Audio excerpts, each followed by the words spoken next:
Des consuls de Normandie, mesdames et messieurs les invités ici en vos grades et qualités respectifs, c'est un honneur que j'ai à l'inauguration des activités de cette formidable plateforme de la diversité africaine en Normandie et ici dans cette ville de Rouen, de vous adresser quelques modestes réflexions sur la question du panafricanisme en rapport avec l'éveil des consciences.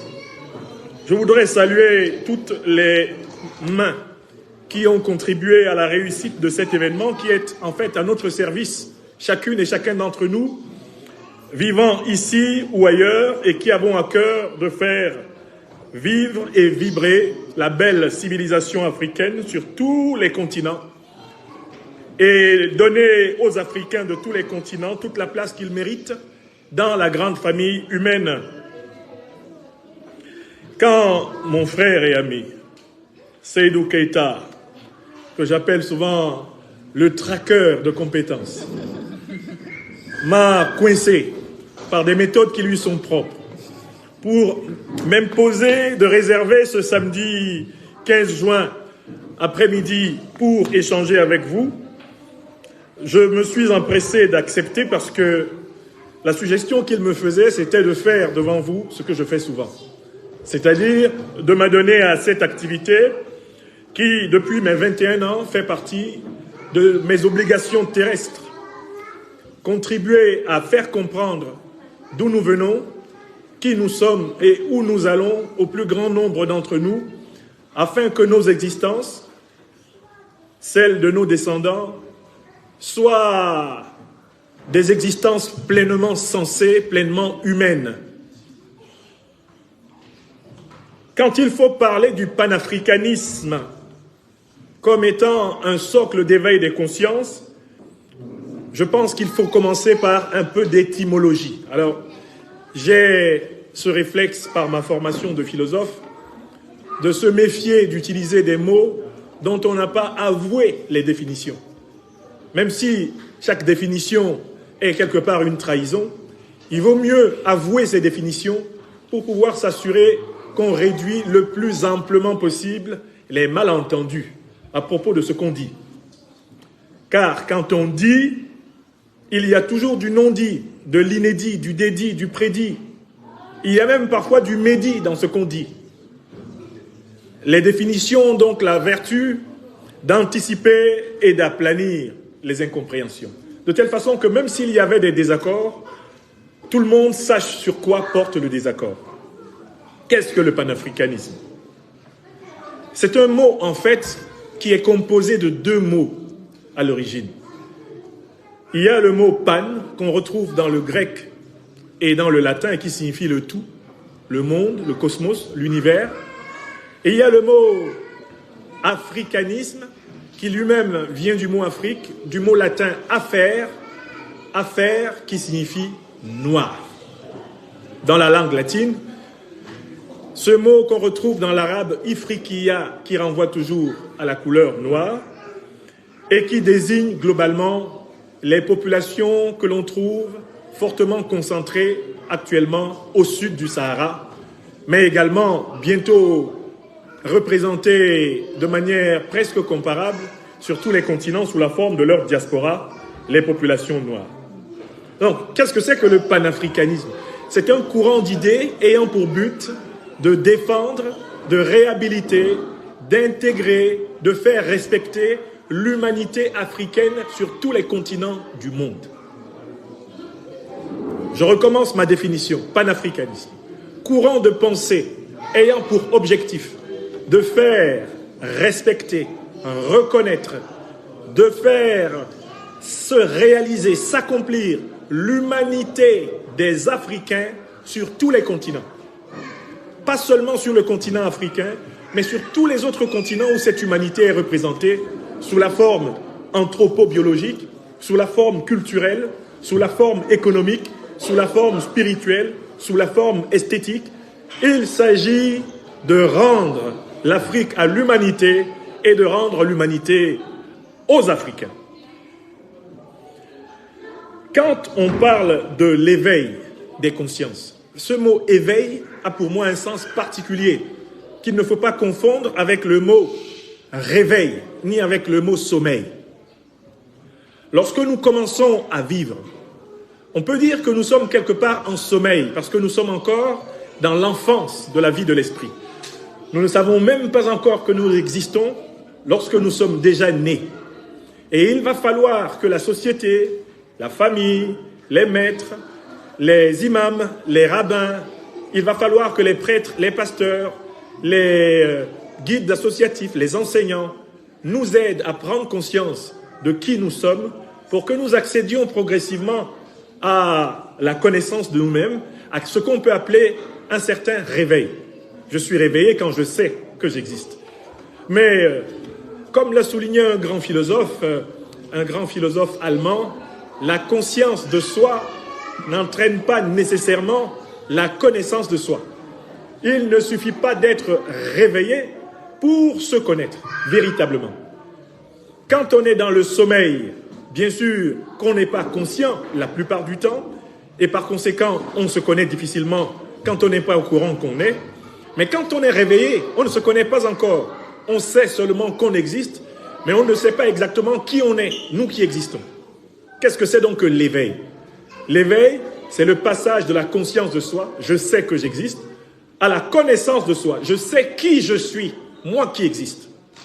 Donc il ne peut pas y avoir éveil sans enracinement dans une histoire, dans une tradition, dans une civilisation, dans une communauté intergénérationnelle dont les racines plongent dans la nuit des temps passés, dont les racines sont vivantes dans l'instant présent et dont les branches s'élancent courageusement vers l'avenir. Il n'y a pas d'éveil sans l'intégration dans une tradition vivante. Par conséquent, le panafricanisme a été pensé comme un ensemble de réflexions et d'actions ayant pour but de réenraciner les Africains. Mais pourquoi? Parce que le phénomène africain des 6 derniers siècles, c'est le phénomène du déracinement. Les Africains, depuis 600 ans, ont subi 3 grandes épreuves de déracinement. Il y a d'abord eu, pour le lancement du capitalisme occidental, le besoin de main-d'œuvre puissante qui s'est traduit après l'échec de la main-d'œuvre latino-américaine, l'échec de la main-d'œuvre native américaine, ce qu'on appelle les Indiens d'Amérique, les véritables autochtones américains. Il y a eu la décision à partir des 15e et 16e siècles d'un certain nombre de puissances, notamment occidentales, de venir en Afrique chercher de force la main-d'œuvre qui était nécessaire pour mettre en valeur les terres américaines.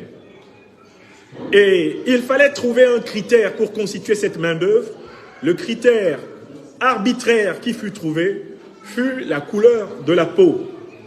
Il fut décrété par les princes d'Europe que tout homme, toute femme trouvé détenteur d'une peau de pigmentation noire quelque part sur la terre pouvait être arrêté, pouvait être enchaîné et pouvait être transporté dans les plantations de canne à sucre, de coton, dans les mines, pouvait être transporté comme domestique partout sur la terre. Ce n'est pas parce qu'il était noir qu'il pouvait l'être, mais c'est parce que le fait que ces personnes soient noires offrait un critère permettant précisément aux populations des pays qui organisaient la traite négrière de ne pas se rebeller contre leurs princes. On a choisi le critère de la peau des Noirs parce qu'on ne voulait pas provoquer la guerre civile en Europe.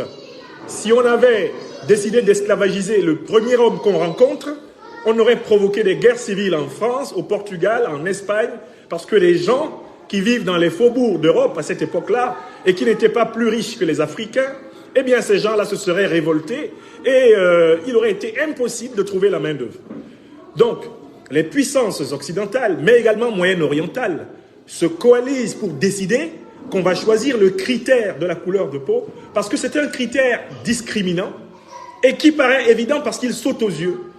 Et c'est un critère qui rend plus facile la solidarité des kidnappeurs, la solidarité des braqueurs. Cette solidarité étant d'autant plus facile qu'on ne kidnappera que les gens qui n'ont pas la même couleur de la peau que nous. Il faut que les Africains comprennent exactement comment la couleur de la peau a été transformée en critère de classification économique et politique. Ce n'est pas la couleur elle-même qui est la cause, mais c'est l'intention de trouver un critère discriminant efficace. Il y a eu, après cet épisode, qu'on évalue à 100 à 200 millions de vies humaines africaines sacrifiées sur pratiquement 4 siècles, la volonté maintenant de venir exploiter les Africains en Afrique. C'est ce qu'on a appelé la colonisation. La colonisation, c'est la traite négrière pratiquée sur les Africains en Afrique, avec des déportations, des exterminations, des crimes qu'on appellerait aujourd'hui donc crimes contre l'humanité et crimes de guerre, qui, à l'instant où je vous parle, ne sont toujours pas réparés. C'est la deuxième grande période.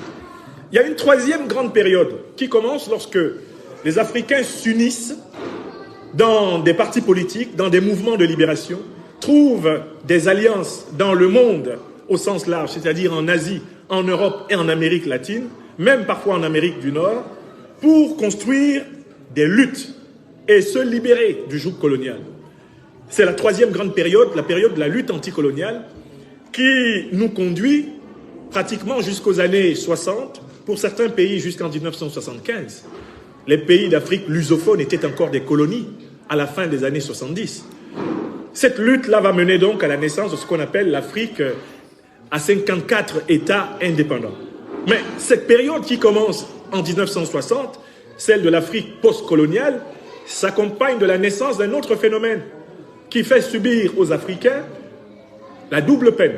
D'une part, en réalité, la réorganisation des puissances coloniales sous la forme du néocolonialisme, c'est-à-dire le contrôle militaire, le contrôle monétaire, le contrôle culturel, le contrôle territorial à travers les politiques d'immigration qui ciblent les Africains. De l'autre côté, on va imposer un peu partout en Afrique une direction des pays africains qui ne soit pas l'émanation du choix des peuples africains. Ainsi, l'Afrique des dictatures va prospérer sous le parapluie des anciennes puissances coloniales devenues puissances néocoloniales.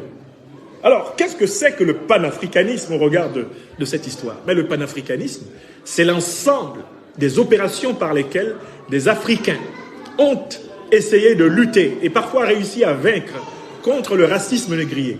C'est l'ensemble des opérations par lesquelles des Africains ont essayé et ont parfois remporté des victoires, comme celle qui a permis la fondation de la République de Haïti.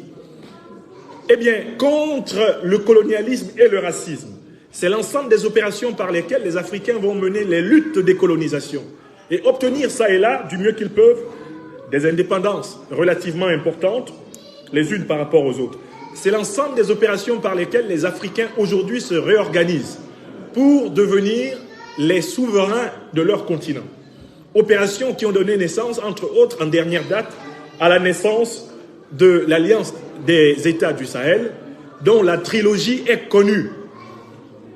Le droit souverain des Africains de décider eux-mêmes de leurs affaires, le droit souverain des Africains de choisir eux-mêmes leurs partenaires à travers le monde, le droit souverain des Africains de défendre crânement, partout dans le monde, leurs intérêts vitaux. C'est cette trilogie qui est au cœur de l'Alliance des États du Sahel, qui est l'héritière vivante sur le plan politique continental de la doctrine panafricaniste que je suis en train de vous décrire.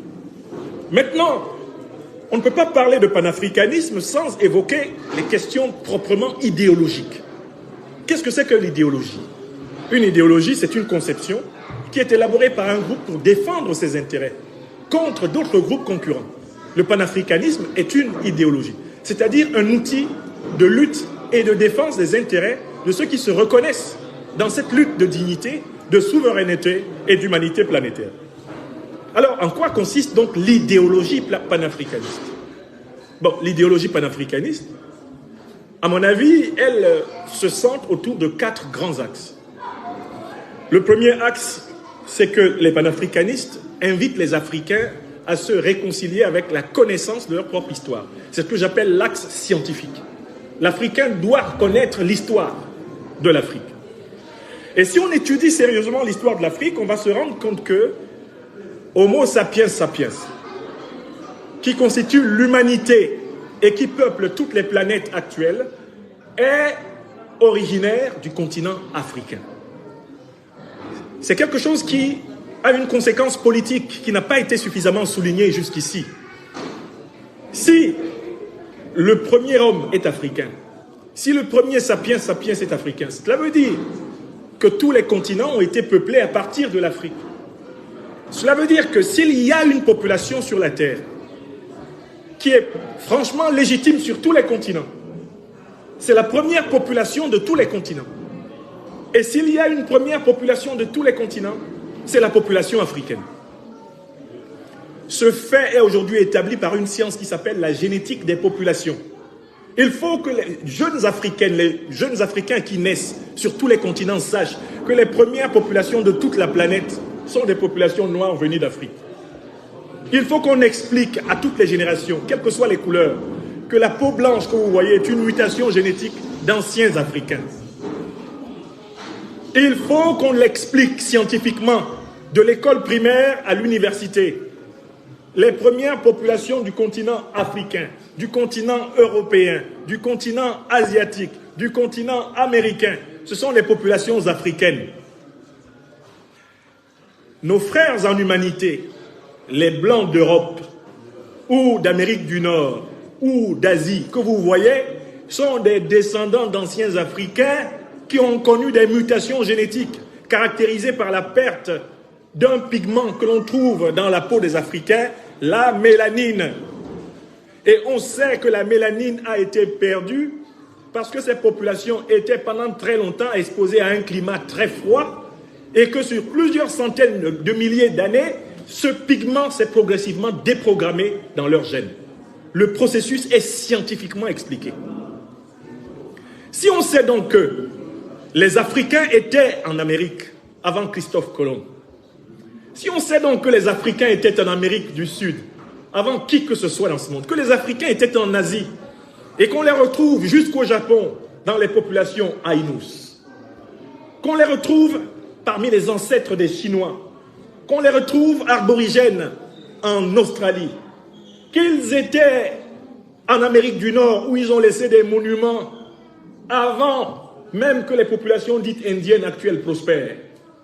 Alors on ne peut pas traiter un Africain comme un paria sur la terre. Nous, Africains, sommes les descendants des hommes les plus anciens. Et cela s'enseigne scientifiquement. Cela se démontre scientifiquement. Toutes les sciences des populations qui existent actuellement dans le monde recoupent et montrent que, eh bien, l'Afrique est en réalité le berceau de la population de la Terre entière. Du coup, la question est la suivante. Qui peut légitimement expulser un Africain sur la Terre? Je commence par cette question. Personne ne peut légitimement expulser en fait un Africain sur la Terre. Ça pose ensuite la question suivante. Idéologiquement, comment légitimer la revendication souverainiste des Africains?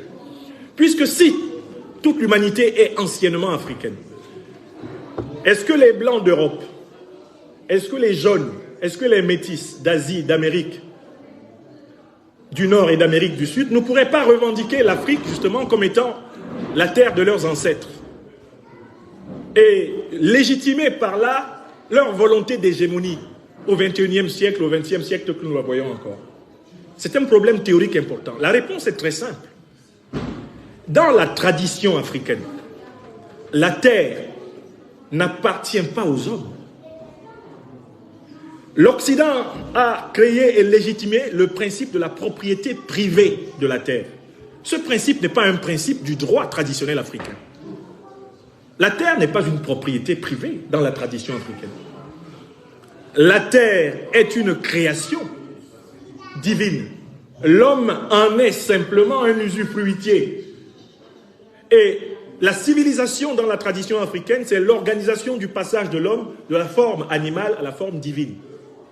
C'est cette organisation qui commence par la naissance et s'achève par la mort. La mort n'étant que le chemin vers une renaissance possible. Donc la terre est un atelier que Dieu, à travers les puissances primordiales, nous a donné pour nous préparer à devenir des ancêtres. Toute la civilisation africaine est organisée contre le principe de la confiscation de la terre.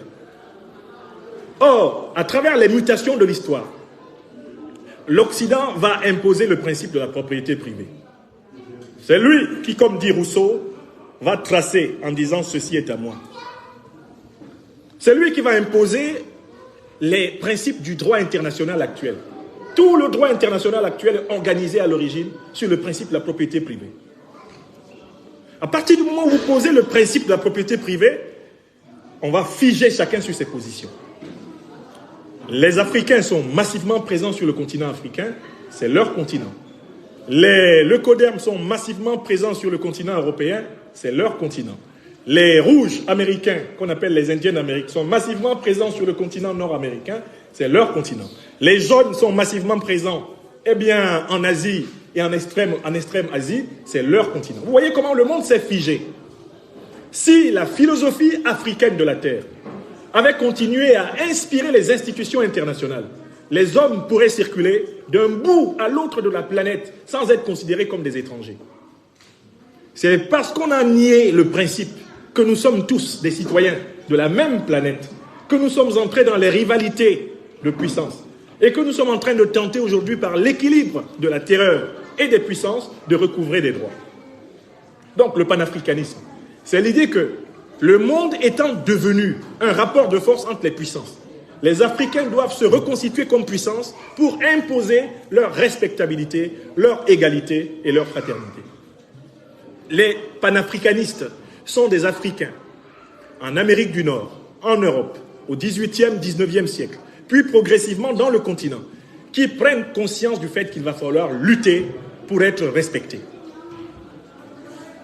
Il va falloir lutter pour être respecté. Pourquoi? Parce que la plupart des groupes, des nations, des États, des puissances qui constituent ce monde ont perdu l'idée selon laquelle la Terre nous appartient à nous tous.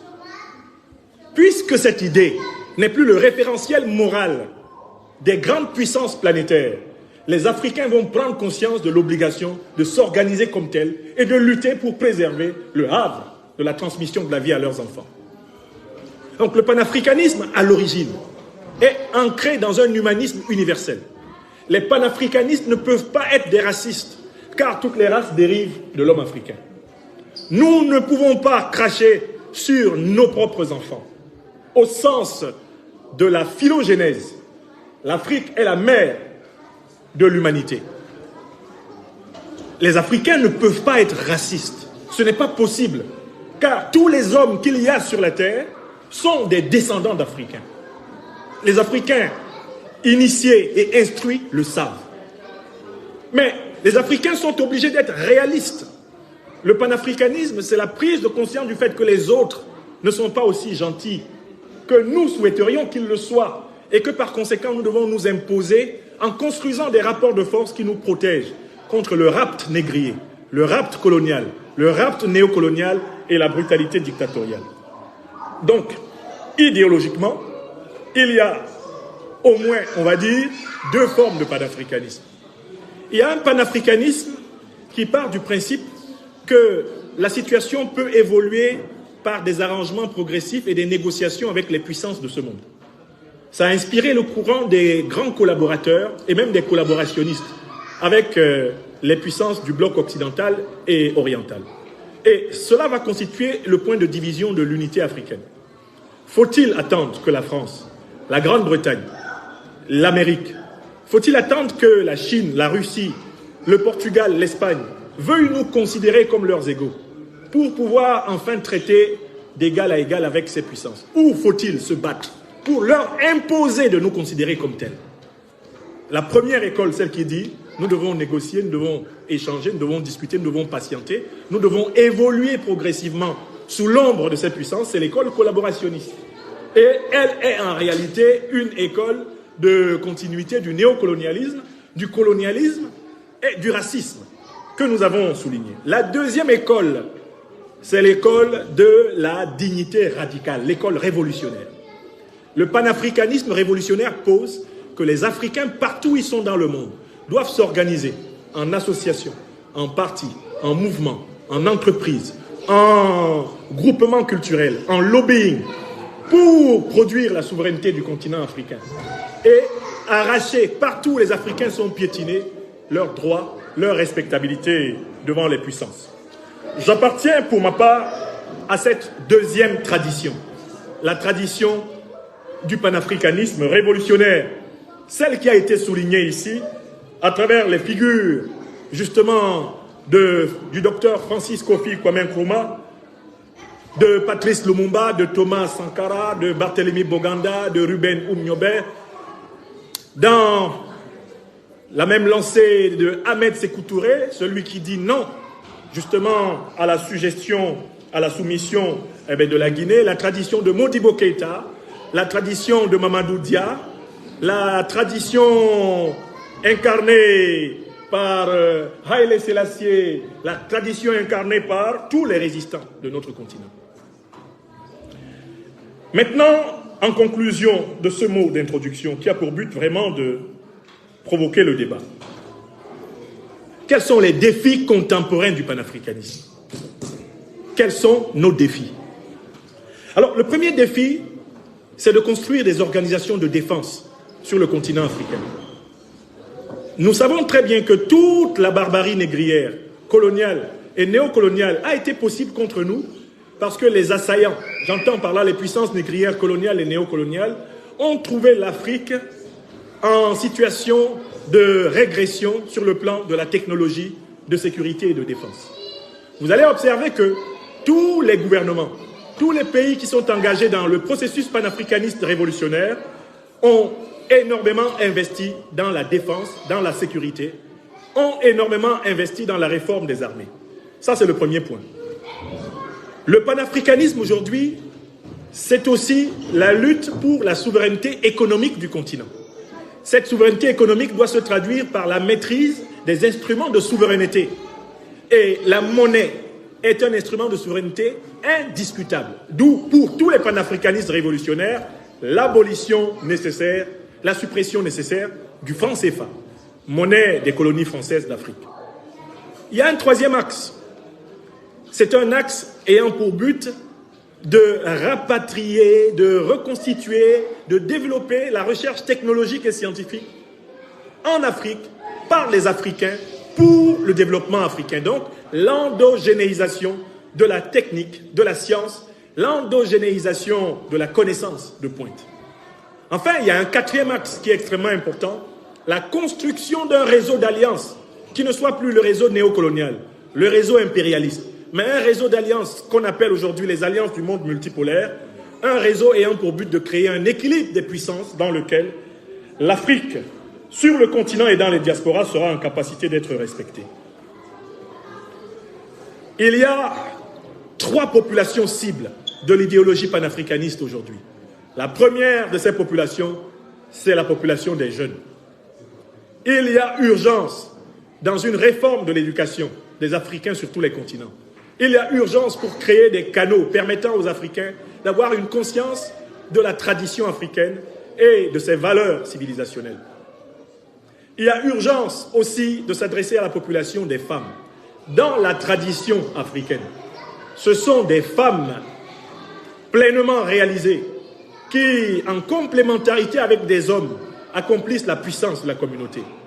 Donc, l'éducation des femmes, sur le continent comme dans les diasporas, la promotion des femmes, la promotion de l'égalité humaine à l'intérieur de l'Afrique, dans la complémentarité et la différence assumée des sexes, eh bien, c'est un axe extrêmement important de notre processus d'émancipation. Il y a une troisième urgence, c'est la résistance à ce que nous appelons aujourd'hui en Afrique la répression par des valeurs sociétales. La répression par des valeurs sociétales. La différence entre l'homme et la femme, la différence entre ce qui est bien et ce qui est mal, entre ce qui est juste et ce qui est injuste, tout cela, ce qui est beau et ce qui est laid, tout cela nous a été dicté depuis 600 ans. Il est question de nous réapproprier les processus d'autocritique, d'auto-évaluation et les concepts à partir desquels nous jugeons de nos pratiques. Donc nous devons clairement assumer ce que nous entendons par l'homme, ce que nous entendons par la femme, clairement assumer ce que nous entendons par le mariage, clairement assumer ce que nous entendons par, la sexualité, clairement assumer ce que nous entendons précisément par la limite des espèces, la barrière des espèces, clairement assumer ce que nous entendons par la nature et ce qui doit être respecté en elle. Bref, l'Afrique doit se réapproprier son narratif, son discours des valeurs, son axiologie. Je conclus sur la question des sentiments. On a voulu présenter les Africains de ce siècle comme des gens qui seraient animés d'un sentiment de haine et de revanche contre l'Occident. Cette présentation de l'Afrique est fausse. Parce qu'en fait, ce que l'Afrique exige de l'Occident et même de l'Orient et du Moyen-Orient, ce n'est pas de lui redonner les millions, les centaines de millions d'êtres humains qui ont d'ores et déjà été sacrifiés. Mais c'est de reconnaître ses fautes et de réparer ses crimes. C'est-à-dire la demande africaine actuelle n'est pas une demande d'amour, d'affection, c'est une demande de justice et de vérité. Il ne faut pas que les Africains acceptent que l'on définisse la lutte pour la souveraineté du continent, la souveraineté des Africains des diasporas, qu'on l'enferme dans une quelconque notion de sentiment anti-français, sentiment anti-occidental. Ce n'est pas du sentiment. Il s'agit de revendications de justice, d'exigences de réparation, de rééquilibrage des rapports de force de telle façon que, ici comme ailleurs, l'Africain soit reconnu comme un terrien au même titre que tous les autres. Mes chers amis, voilà en vrac, dans un certain ordre, les idées que je voulais soumettre